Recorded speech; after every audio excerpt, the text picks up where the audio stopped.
Hello everyone, I'm Rainy Suarez, aka Silver Coats here, back with another amazing reaction. This time right to some Tom Segura, First 48, stand-up comedy from his stand-up comedy special, Completely Normal, which is on, well, it was on Netflix, so I don't know if it's Netflix now.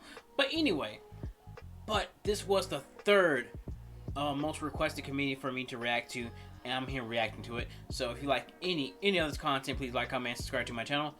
Like, comment, and subscribe to Tom Segura. I will leave the original link to this video down below in the description so you can watch it uninterrupted.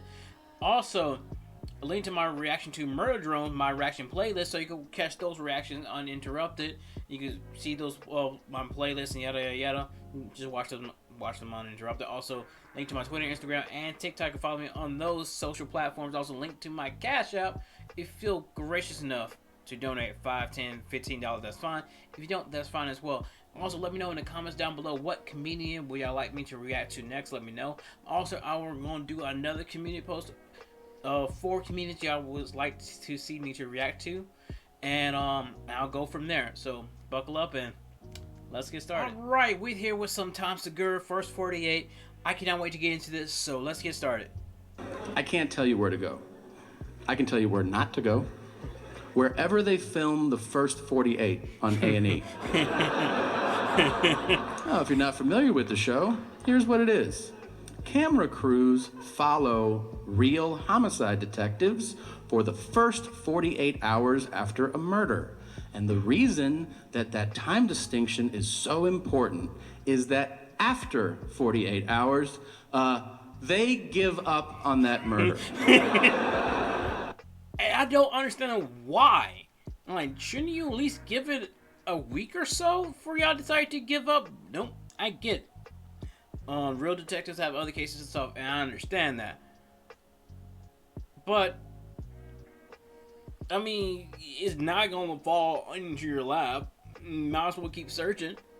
So, it's so weird to me, but it's true, and yet we are very entertained by this type of content. Like, dude, we were entertained. A lot of people don't like to admit this, but we were entertained by accidents too. So, they're like, that's some old shit. What do you want to do today? You're like, how about you keep trying to solve that murder, man? That shit happened on Monday. It's Wednesday. We're not gonna solve that shit. Really? And it's definitely that mentality too. Cause I remember watching First 48, and I got somewhat entertained as as a kid when I first started watching it, and but yeah, well, not a kid, but probably a teenager, if I remember correctly. I don't know what year it came out. I remember seeing it, like the first few episodes, like, whoa. But at the same time, it's the same thing with me and Catfish. Kind of grow out of it. So anyway, there are so many amazing moments on that show. So many. A lot of the episodes take a similar path. I'm blown away, first of all, at how many times there's a witness to a murder. It's crazy. I always thought murders happened in dark alleys. Nobody saw shit. No. Every other episode, they're like, you see that shit? And the guy's like, I saw that shit, yeah. Where? Right fucking here. And the thing is, and a lot of witnesses do not like to speak up because they're like, oh, well, I don't want to get involved. But technically, you are involved when you saw it. It's kind of hard to lie. Really? I was standing here, and then he killed that dude there.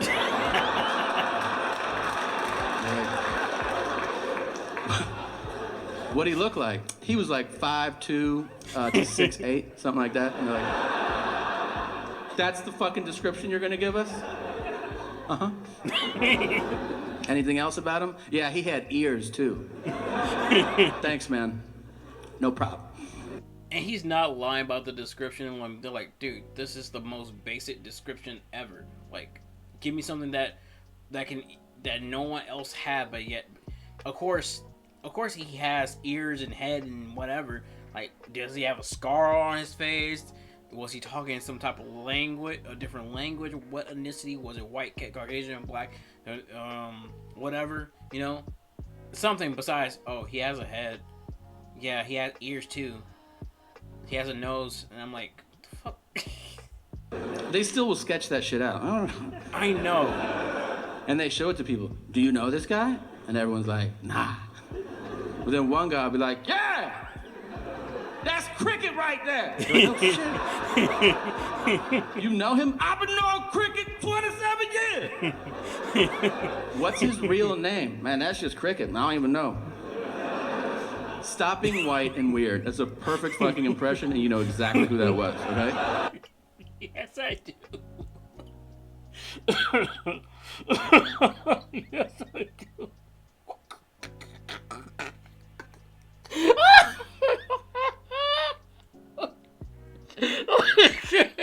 Oh, God damn it. Because here's the thing. I do. I have seen it played out. I work in an area that, for some reason, each and every gas station, there are a group of homeless people. And, of course, you see that mostly in those gas stations and everything. I'm like, come on, guys. And, hey, man! Can I hold $2? That. You hear that, I'm like, oh, great. Oh. Yeah, it's a black guy, and he's wearing a wife beater, and he's got on a dirty hat, and he's got a cigarette hanging out of his mouth. He looks like he's about 33, but you find out he's 76 years old. Yep. You know, black don't cry unless you smoke it. And he speaks super aggressively to the cops. I've been out here for a minute! And they're like, all right, Jesus. When was the last time you saw him? He came through with jellyfish last week. Jellyfish. They were looking for some smoke. And they're like, all right, Jesus. And the thing is, I don't understand why they freeze their voice each time. So, we're looking for the smoke! Like that. Like, dude, why are you yelling? They always cut to the whitest detective from that guy, too. They cut from that guy to the guy who's like, I don't think he's going to help us out.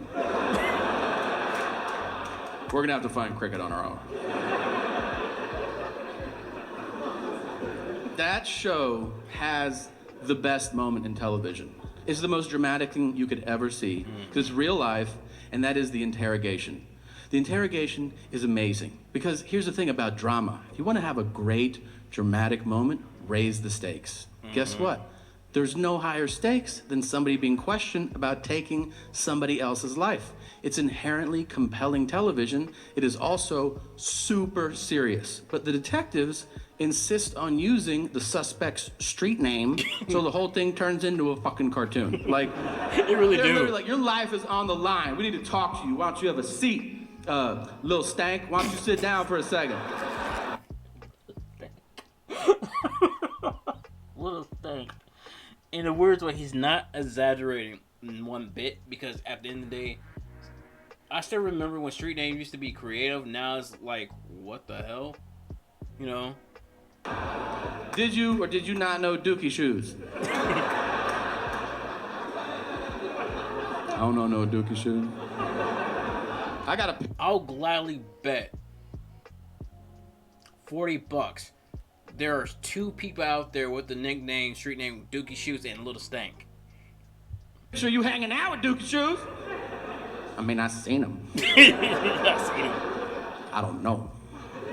And then they'll throw one bit of evidence against the wall, hoping it'll solve the case. They'll be like, well, we were talking to, he said that you were at the 7-Eleven last week. And he'll be like, yeah, I shot him in the face. And you're like, God damn, really? That's all it took to break you? Dude, lie. Lie for longer. You can kill somebody, you can't lie for 10 fucking minutes about it? Like, dudes will break on anything. They'll be like, we heard you had on a blue shirt last Friday. Yeah, I stabbed those 4 people. Dude, a lot of people have blue shirts, man. You can still get out of this.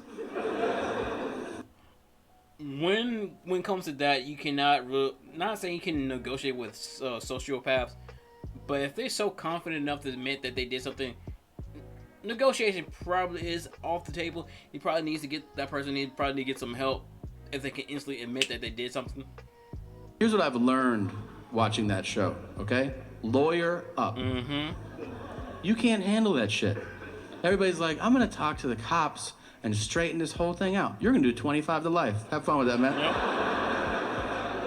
Nobody asked for a lawyer. I've seen 300 people get interrogated on this show. 2 of them were like, can I talk to a lawyer? And both times the detectives were like, fuck! And then at the end of those episodes that said on the screen, all charges against Tayshawn were dropped. Or Jim, pick a fucking name. Let's be honest, there's no Jims on the show. Okay, yeah, that one. Okay, there probably is several Jims on the show. Probably little Bryces and Timmys and Thomases on the show, but. I've seen every episode, and none start with, "Hey, Bryce, can we talk to you for a second, man?" Where were you last Friday? I was over at Tanner's house. Then Skylar had a party, so we went over there. And then we picked up Connor, and we had pancakes. Sorry, bro. The detective, bro. Detective, bro. Oh, man, yeah. I'll always love watching me some Tom Segura. This man, his sarcastic and kind of darkish humor fits me up to a T. So the dude is very funny. But that being said, if you like any of this content, please like, comment, and subscribe to my channel. Like, comment, and subscribe to Tom Segura. I will leave the original link to this video down below in the description. Watch it uninterrupted. Also, link to my Instagram, TikTok, and Twitter. I will leave the original link. I will leave those links down below. You can find me on those social platforms. Also, I'll link my reaction playlist to Murder Drones. I have been reacting to Murder Drones, so I'll leave that reaction playlist down below. Also, I'll leave a link to my Cashapp. I will, if you feel gracious enough to donate $5, $10, $50, that's fine. If you don't, that's fine as well.